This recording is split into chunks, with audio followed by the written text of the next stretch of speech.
Olá meninos, tudo bem? Professor Cristiano aqui para mais uma aula do nono ano aí. O tema de hoje é República Velha, ou também chamada de Primeira República, né? Nós vamos falar um pouquinho sobre a proclamação da República, né? Assunto que nós já vimos um pouco na semana passada, né? E vamos entrar aí na caracterização da Primeira República ou República Velha, tá? Que se divide em dois momentos, primeiro a República da Espada e depois a República Oligárquica. Nessa aula nós vamos falar exclusivamente dos aspectos políticos, tá? Falar um pouquinho de economia também, mas não vamos falar das revoltas, não vamos falar de um monte de acontecimento que vão ficar aí para as próximas aulas, já que esse tema rende aí assunto para várias aulas, certo? Então vamos começar? Vamos lá. Primeira República, então, né, é o período que vai de 1889, proclamação da República, até 1930. É quando esse sistema de governo, a República, entra como forma de governo do Brasil. Vamos começar observando essas imagens aí, né? Vocês já viram alguma dessas imagens? Né? Aquele símbolo à direita, no canto superior ali, é o brasão da República Federativa do Brasil, né? É o símbolo do nosso governo aí, né? Do governo brasileiro, e simboliza aí que o Brasil é uma república federativa, tá? No dia 15 de novembro, tá escrito ali embaixo, ó, República, naquela fitinha azul ali embaixo, tá? República Federativa do Brasil, 15 de novembro de 1889, porque foi nesse dia, lá no ano de 1989, que o Brasil deixou de ser uma monarquia, que era o sistema político que tinha até então, no período do Império lá, que o imperador era um monarca, né? Era o Dom Pedro II, e foi proclamado então esse novo sistema de governo, a República, tá? Aqui embaixo, ó, nós temos a primeira bandeira do Império, logo aqui embaixo, tá? A bandeira do Império era do sistema monárquico, era essa bandeira aí. Depois, quando passou para a República, a bandeira provisória aí durou 4, 5 dias aí, foi essa bandeira aí de baixo, tá? Ela lembra a bandeira dos Estados Unidos, não por acaso, mas troca ali as cores pelo verde e pelo amarelo, que já estavam na bandeira do Império, tá? Essa bandeira foi provisória e depois ela foi adotada aquela bandeira da ponta ali, né, bandeira da República, a primeira versão, ela é diferente da nossa porque ela tem estrelas a menos, né? Ela tem 21 estrelas, que é uma do Distrito Federal e as outras 20 que eram os estados que tinham até então, né? Hoje a nossa bandeira tem 27 estrelas, né? São 26 estados mais o Distrito Federal. Então teve mudanças aí conforme foi mudando a nossa Constituição, o nosso país, né?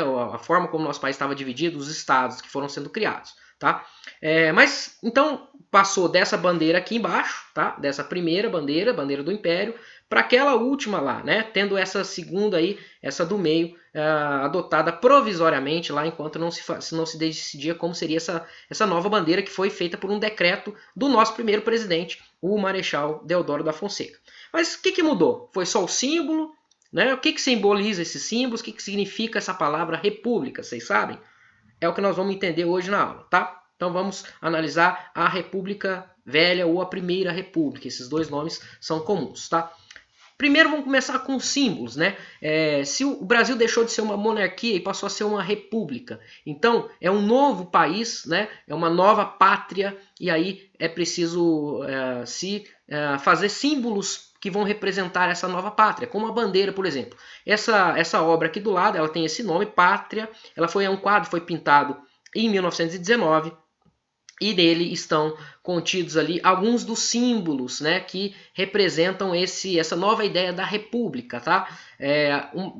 Vocês podem perceber aí que a maioria dos personagens aí são mulheres, né, mulheres e crianças, porque a república, o sistema político da república, ele é geralmente associado a uma mulher. Isso aconteceu lá na França, né? Nós temos aquela bandeira, aquele símbolo, aquele quadro, né, da Revolução Francesa, de uma mulher carregando a bandeira da França, né, que a França virou uma república depois da Revolução. Aqui no Brasil nós vamos ter um sistema parecido. Então, república é sempre associado com a ideia feminina, né? Em contraste aí com a ideia da monarquia, que geralmente é simbolizada como um homem, né? Um homem mais velho. Aliás, esse homem velho tá no quadro, né? Vocês podem ver lá no cantinho direito ali superior, vocês podem ver que tem uma figura velha quase saindo de cena, né? Falando assim, ó, o velho, estamos deixando o velho, né? A monarquia, e vamos adotar um novo sistema, vamos começar uma nova pátria, e aí esses símbolos estão aí, né? As mulheres representando isso, né? Mulheres amamentando, né? Porque é a pátria mãe que vai nutrir os seus filhos ali. Vocês podem perceber que tem algumas crianças aí enroladas na bandeira, né? Como se a pátria estivesse lá protegendo, né? E abraçando os seus filhos, né? Então é cheio de símbolos esse quadro. E nos quadros que tem lá na parede, lá no fundo, vocês vão perceber que o primeiro quadro é o Marechal Deodoro da Fonseca, o nosso primeiro presidente responsável o líder, né, do movimento da proclamação da República. E ao lado nós temos um quadro que simboliza o Tiradentes. Sim, o Tiradentes lá da Inconfidência Mineira. O Tiradentes, durante o período colonial e durante o período imperial, ele era visto como um vilão, né, um traidor, um cara que tentou separar o Brasil e tal, né?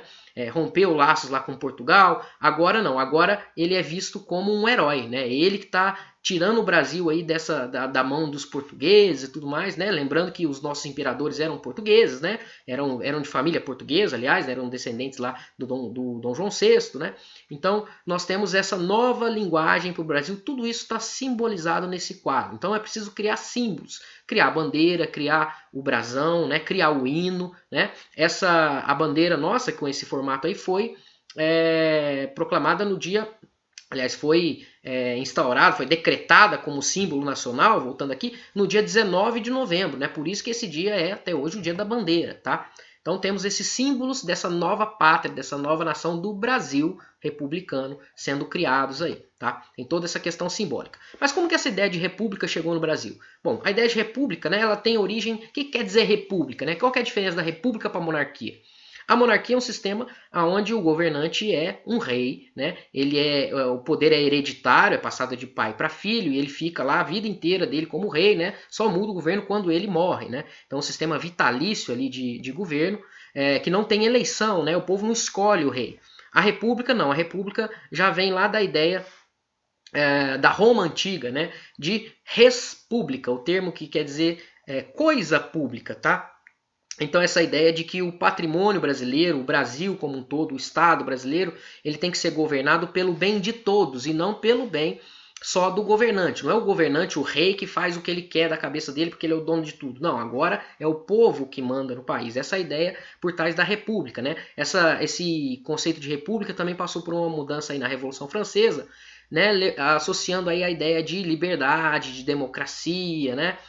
E de cidadania, de voto. No Brasil, nós vamos ver aí que isso não foi muito bem assim, né? A República, durante muito tempo, tratou o bem público não como um bem de todos, de toda a nação, mas como o bem de uma elite ali, né? De um grupo que estava no poder, uma oligarquia, né? E aí nesse período da República Velha vão ser os cafeicultores, vão ser os grandes fazendeiros aí que vão mexer com a política, né? E dominar a política para beneficiar os seus interesses, mas essa ideia, esse conceito chega então no Brasil desde o século XVIII, influenciado lá pela Revolução Francesa, independência dos Estados Unidos, né, essas coisas todas, as ideias do iluminismo, e chega aqui, só que no século XIX o projeto republicano vai ganhando força, né, porque o Brasil era um país extremamente agrário, né, o principal produto aí de exportação do Brasil no século XIX vai ser o café, né? Mas temos outros produtos, outras oligarquias, uma oligarquia, né? Os grandes fazendeiros lá do Nordeste, do Sul, né? Cada um tinha os seus interesses em comum. E o governo imperial era muito centralizador, né? A ideia do imperador, ele centraliza todas as decisões na mão dele. E essas províncias aí, elas não têm liberdade. Então é nesse contexto que essas ideias vão ganhando força, né? Essas elites locais, muito enriquecidos já, né? Os coronéis e tal, eles querem, os barões do café, eles querem ter liberdade para fazer a política, decidir a política ao seu favor, né? Que favoreça os seus negócios, né? Então é essa ideia que vai fazer com que a ideia de república ganhe força no Brasil. Isso vai acontecer em 1870, vai ser publicado pelo Partido Liberal lá, né? Os primeiros grupos republicanos vão publicar um manifesto nos jornais, que está ali a imagem, né? Eles criam um jornal chamado A República e publicam um manifesto republicano com críticas aí justamente ao poder centralizado, né, e esse caráter hereditário de passar de pai para filho para a monarquia. O medo que os republicanos tinham é porque o Dom Pedro II ele não tinha filho, né? Então provavelmente a sua filha iria assumir, a princesa Isabel iria assumir o poder, e o Maria ela era casada com um francês, né, o Conde d'Eu lá, ele era um francês, então o povo tinha medo de a política brasileira cair na mão de um estrangeiro, tal, isso, e aí a ideia republicana vai ganhando força.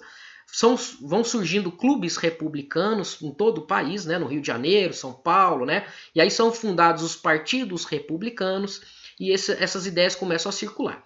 E aí temos também os ideais liberais e os ideais positivistas entrando muito também no exército, né?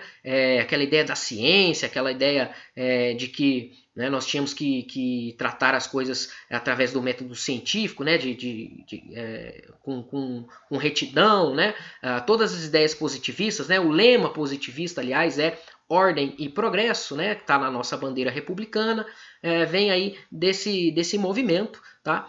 E aí, esses militares, junto com essas elites, né, que estavam insatisfeitos com o governo monárquico, com o governo imperial, e a elite escravista lá depois da abolição, nós vimos na aula anterior, né, que depois do fim da abolição, as elites agrárias, que eram donos de escravos, estão insatisfeitos ali, deixam de dar apoio à monarquia, e aí Dom Pedro II perde totalmente o seu apoio, perde o poder, e aí cresce essa ideia de um país republicano, presidencialista e federalista, né? Nós vamos falar desses termos um pouquinho para frente, tá? Como que aconteceu a proclamação da República? Foi no dia 15 de novembro de 1889, que o Marechal Deodoro da Fonseca, que era um militar de alta patente, tinha lutado lá na Guerra do Paraguai, ele era um líder ali importante, né, um militar já antigo, ele é chamado ali para liderar um movimento, e os militares dão um golpe de Estado, como está nesse outro quadro aí, né? Esse quadro foi pintado em 1893, ou seja, um pouquinho depois ali da proclamação da República, e mostra exatamente isso, esse momento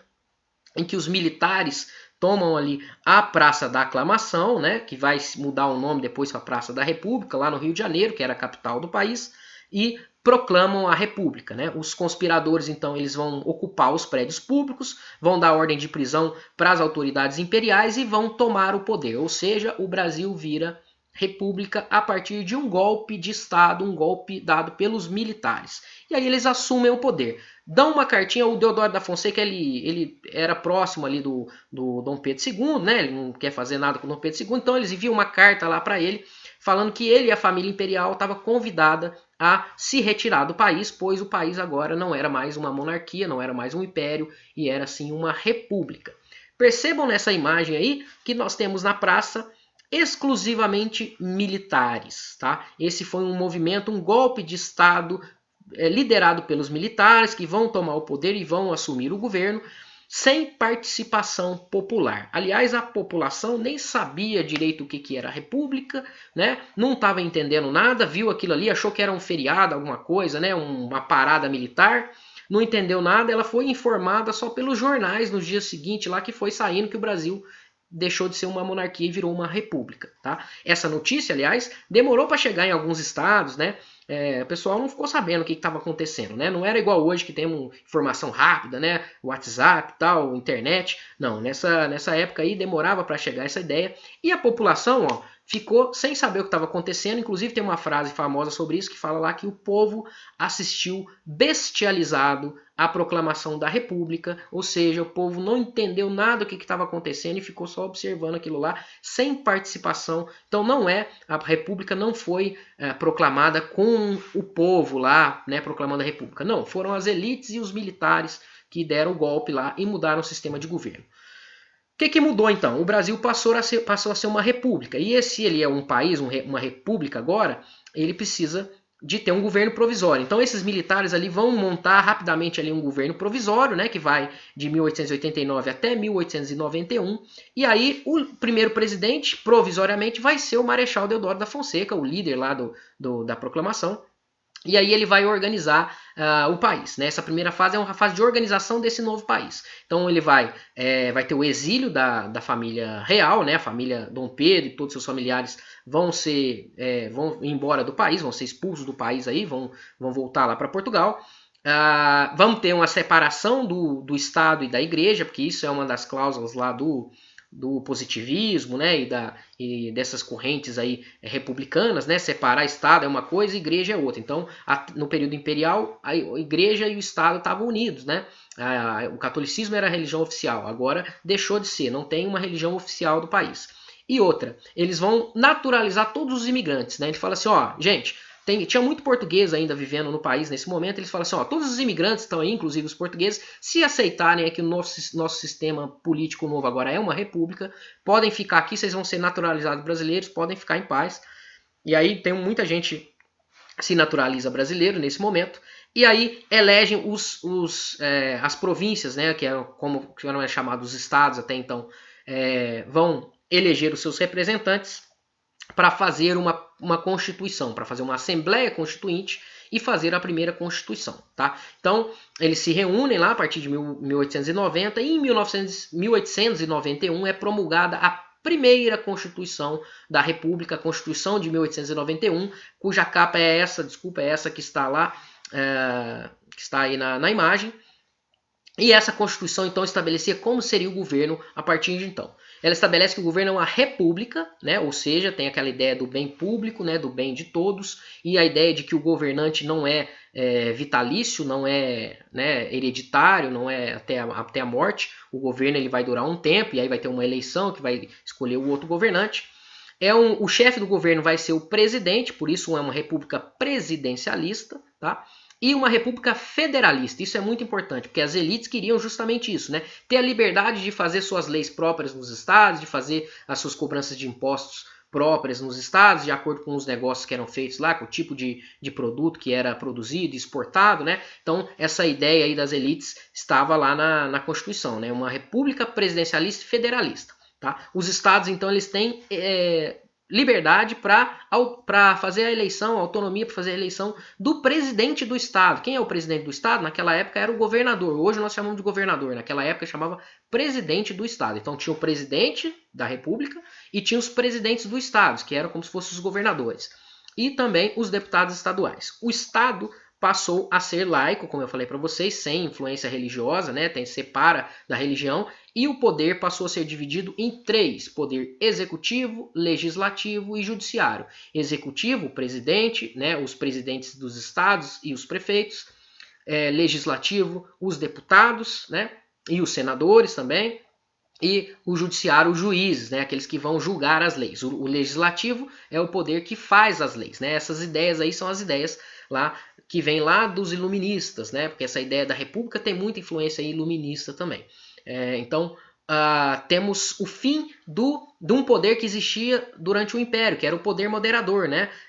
Durante o Império todo teve lá a divisão em 4 poderes, eram esses 3 aí, executivo, legislativo e judiciário, mas tinha também o poder moderador, que era do imperador e podia interferir em todos os outros poderes. Agora não tem mais, a partir desse momento, a partir de 1891, não tem mais poder moderador, são só os 3 lá, divisão dos poderes. As eleições iam ser de 4 em 4 anos, e aí vocês vão pensar assim, se tem eleição, então agora o povo começa a votar, certo? Mais ou menos, né? As eleições já tinham eleições locais, não tinha eleição para o imperador, mas tinham eleições locais durante o período imperial, só que as eleições eram censitárias, ou seja, o que definia quem podia ou não votar ou candidatar aos cargos públicos era critério de renda, né, critério de quantidade de dinheiro, por isso a eleição censitária. A eleição na República Brasileira deixou de ser censitária. Aí vocês estão falando assim, opa, então melhorou, né? Então não precisa ser rico para votar. Sim, mas não melhorou tanto assim, porque essa eleição era feita em voto aberto, direto e universal para homens maiores de 21 anos e alfabetizados. Ou seja, o eleitor ele tinha que ser homem, ter mais de 21 anos e tinha que ser alfabetizado. E esse é o grande problema, porque a população brasileira que era alfabetizada nesse momento era muito pouca e era basicamente os mais ricos. Então, se você exige que o eleitor seja alfabetizado, você está excluindo grande parte da população. Tem alguns estudos aí que definem que a média de participação da população nas eleições durante o período da República Velha não chegou a 6% da população, né? Além disso, estão excluídos também aí as mulheres, né? Estão excluídos também os militares de baixa patente, né? Os membros das ordens religiosas, estava lá na Constituição, e são excluídos também os mendigos, né? Claro que é difícil ter um mendigo que fosse alfabetizado, então ele já não ia poder votar pelo fato de ser alfabetizado, mas se tivesse algum, ele não poderia votar, porque os mendigos estavam excluídos também. Ou seja, apesar de ter eleição, a participação popular era muito pequena, né? Piorou. O critério de exclusão da maioria da população permaneceu aí depois da proclamação da República. Ou seja, ficou só aquela elite que era alfabetizada, os homens alfabetizados é que poderiam votar. Tá? A Constituição estabeleceu também que a primeira eleição, as outras eleições ia ser com voto, tá? Dessa galera que podia votar. Mas a primeira era feita pelos caras pelos deputados ali que participaram da Constituinte, que fizeram a Constituição lá, participaram dos encontros, e eles vão eleger indiretamente o presidente, e o presidente eleito foi o Marechal Deodoro da Fonseca, que já era o presidente provisório, então ele continua. Então o governo dele lá tem um período provisório, depois um período constitucional, como ele foi eleito pelas regras da Constituição, sendo essa a primeira eleição indireta. Tá? Ele era um militar, e aí nós temos a primeira fase da República, que é a República da Espada, né? Que é o período em que nós vamos ter dois presidentes ali, ambos militares, tá? São eles ali, né? Acima vocês podem ver é o Marechal Deodoro da Fonseca, nesse nosso primeiro presidente, e abaixo dele o Marechal Floriano Peixoto, né? Que vai ser que era vice do Marechal Deodoro da Fonseca e depois vai assumir a presidência. Nesse período da República da Espada, que vai de 1889 até 1894, nós vamos ter então o governo começa com o governo do Marechal Deodoro da Fonseca. Né? Ele era um governo autoritário, ele era centralizador, ele era um marechal, né, um militar mais antigo, né, que gostava de controlar as coisas, e aí ele vai entrar em conflito com os representantes das elites locais, das oligarquias locais, ou dos fazendeiros locais, que faziam parte, que foram eleitos no Congresso. Né? Essa briga aí entre o Deodoro e o Congresso vai ser bastante nervosa aí, né? Ele vai chegar, inclusive, a fechar o Congresso Nacional e assumir todos os poderes. O poder legislativo ele assume também como um ditador, né? Então vai ser um período de crise aí. Além disso, ele vai ter algumas revoltas no seu governo, né? De alguns setores militares que não se sentiam representados por ele. Vai ter a revolta da Armada, por exemplo. E vai ter uma coisa muito importante que é a política econômica do encilhamento. O que é o encilhamento? O ministro do Marechal Deodoro da Fonseca, o ministro da Economia, né, chamado Rui Barbosa, que era um homem muito inteligente e tal, ele decide fazer um plano econômico. Ele fala assim, o Brasil é muito agrário, a gente precisa industrializar o país, trazer indústrias para o país. Como que a gente vai fazer isso? Vamos emitir dinheiro, vamos facilitar o crédito. A gente emite dinheiro, né, joga dinheiro aí para a galera, né, facilita o crédito, e aí as pessoas vão ter dinheiro para abrir as suas indústrias, as suas empresas. Né?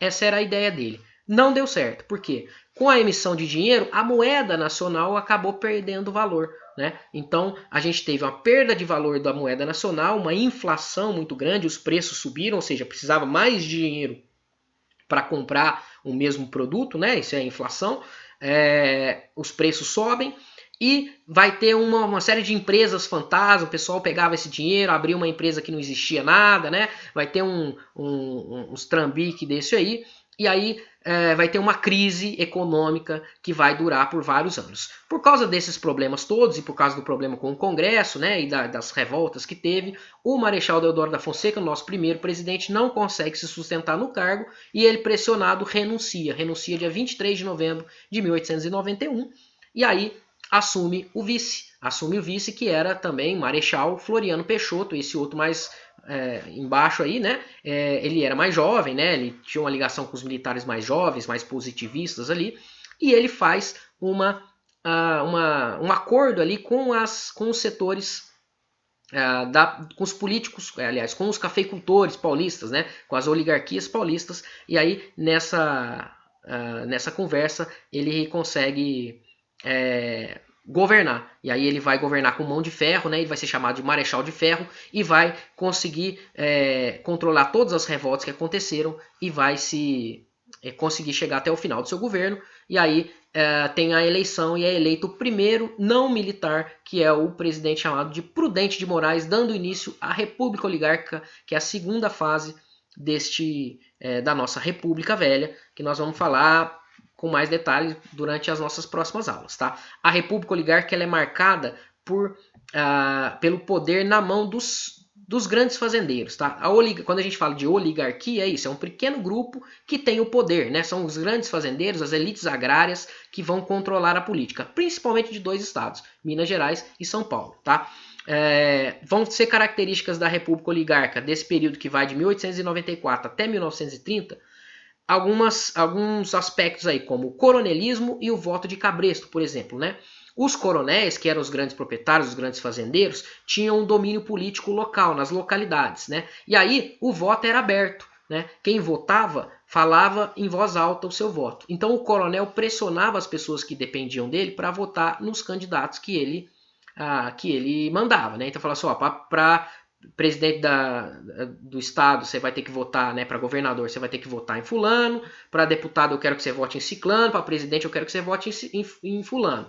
Então ele controlava o voto da população, né? O nome voto de cabresto vem daquela corda que é colocada em volta da cabeça do cavalo, né? E aí quem está guiando o cavalo vai virando a cabeça dele para um lado ou para o outro, de acordo com a sua vontade. Era isso que os coronéis faziam com a população, de modo geral, que dependia deles, né? Para ter emprego, para trabalhar, para sobreviver. Então, eles controlavam o voto assim. Tinha também a política dos governadores, que é uma troca de favores aí entre o governo federal e o governo estadual, onde ele estabelecia assim, o presidente falava assim, ó, vocês me elegerem o candidato que eu vou indicar, eu não vou interferir no governo aí, né? Então eu vou dar verba para vocês aí, vocês fazem o que querem aí, e aí, como garantia, vocês elegem sempre o meu candidato, né? Então essa troca de favores aí, né? O governo federal recebia apoio dos estados para eleger seu candidato, e em troca ele liberava verba e prometia não intervir nos estados. Tinha essa política, essa é a política dos governadores. E por fim, a política do café com leite, né? Aonde, como São Paulo e Minas Gerais eram os maiores territórios que controlavam aí, tinham o maior número de eleitores, né? Eles sozinhos ganhavam a eleição, né? Então eles falaram assim, ó, se a gente se juntar, né? E aí numa eleição candidata um representante de Minas Gerais, os paulistas e os mineiros votam nele, ele ganha. Na outra eleição, em vez de ser um candidato mineiro, vai um candidato paulista. Aí os mineiros e os paulistas votam nele, ele ganha. Então era um revezamento aí entre os políticos de dois partidos, o Partido Republicano Mineiro e o Partido Republicano Paulista, né? Então Minas Gerais e São Paulo, que vão se revezar nas candidaturas, e aí um recebe o apoio do outro e ganha as eleições. Por causa do coronelismo, do voto de cabresto, o voto era tudo controlado, era tudo muito combinado ali, certo? Dessa forma, então, os políticos, os presidentes vão ser sempre ligados aí, né? A sua grande maioria, não todos, mas quase todos ligados ao Partido Republicano Mineiro ou ao Partido Republicano Paulista, tá? Temos aqui algumas charges, aqui representa representa a política do café com leite aí, né? Minas Gerais representando o leite, São Paulo representando o café, elegendo juntos os presidentes, que vão se alternar. Do outro lado ali, colorido, nós temos lá um representante de São Paulo, né? Um coronel representando São Paulo, o outro coronel representando Minas Gerais, e os outros estados ali, né? Aí você vê nas costas deles escrito lá Rio Grande do Sul, Pernambuco, né? Outros estados todos tentando buscar apoio nesses dois, que eles controlavam quem ia sentar na cadeira de presidente da República, né? Quem eles apoiassem ganhava. Aqui representando o voto de cabresto, né? Tá lá o coronel, o coronelismo, aliás, né? O coronel vigiando lá em quem que você vai votar, e lá o voto de cabresto, né? O eleitor como se fosse ali um burro, né? Um cavalo, né? Que é guiado ali pelo cabresto, e o coronel controla, indica para ele em quem ele deveria votar, tá? Esse aqui é um esquema explicativo da política dos governadores, né? Então, ó, o governo federal, em verde ali, dá apoio político ao governo estadual. O governo estadual pressiona os coronéis garantem os votos do governo estadual, e o governo estadual garante o voto do governo federal. E aí, com isso, toda essa engrenagem aí fazia com que os políticos de São Paulo e de Minas se revezassem no poder. Tivemos aí vários presidentes no período da República Velha, né? Seja a República da Espada ou República Oligárquica, eles estão todos aqui, não precisam decorar esses nomes, tá? Nós vamos falar um pouquinho sobre alguns deles que são mais importantes, mas estão todos aqui, né? Com as datas e as fotinhas ali em ordem, né? Primeiro, segundo, terceiro, quarto, até o 13º, que foi o Washington Luiz, em 1930, quando acaba a República Velha, ok? Espero que vocês tenham gostado, espero que vocês tenham entendido, é muita coisa, né? Mas conseguimos aí dar conta de um período bom aí da República Velha, ou a Primeira República Brasileira, tá? Nas próximas aulas nós vamos falar sobre alguns temas específicos, algumas revoltas que aconteceram nesse período, algumas coisas específicas que aconteceram nesse período, certo? Muito obrigado, façam as atividades do PET e nós nos vemos na próxima aula, ok? Um abraço, até mais.